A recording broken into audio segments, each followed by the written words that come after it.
If you're drawn to mysteries that blur the line between espionage and tragedy, you're in the right place. Subscribe now, because this case takes a turn you'll never see coming. In November 1970, hikers in Norway's remote Isdalen Valley stumbled upon a horrifying sight. Among the rocks lay the burned body of a woman. Scattered around her were sleeping pills, liquor bottles, pieces of clothing with their labels cut out, and strange coded notes. From the start, investigators knew this was no ordinary death. The woman had checked into hotels under at least 9 different names. She traveled with wigs, multiple passports, and a suitcase filled with carefully altered clothing. Serial numbers had been scratched off her belongings.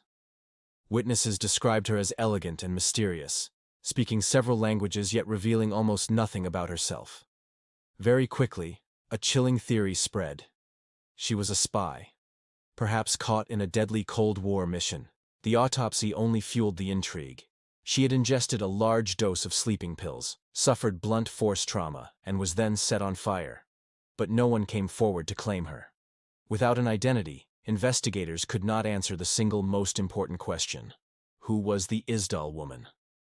For decades, the case haunted Norway and fascinated the world. Books, documentaries, and conspiracy theories painted her as a femme fatale, an agent whose mission ended in betrayal.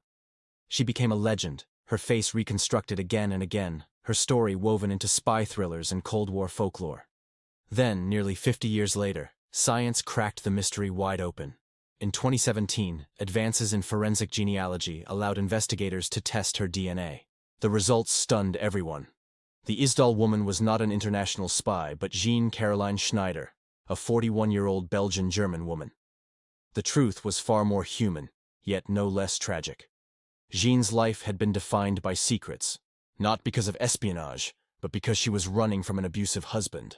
Her paranoia drove her to erase clothing labels, adopt false names, and constantly stay on the move. What the world had mistaken for spycraft was really the desperate camouflage of a woman trying to survive. The revelation shattered decades of myth.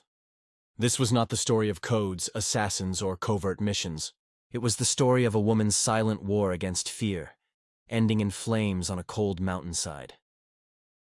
The Isdal woman reminds us that sometimes the most haunting mysteries are not about governments or secret agents, but about the hidden battles of ordinary people, lost to history until science gives them a voice again.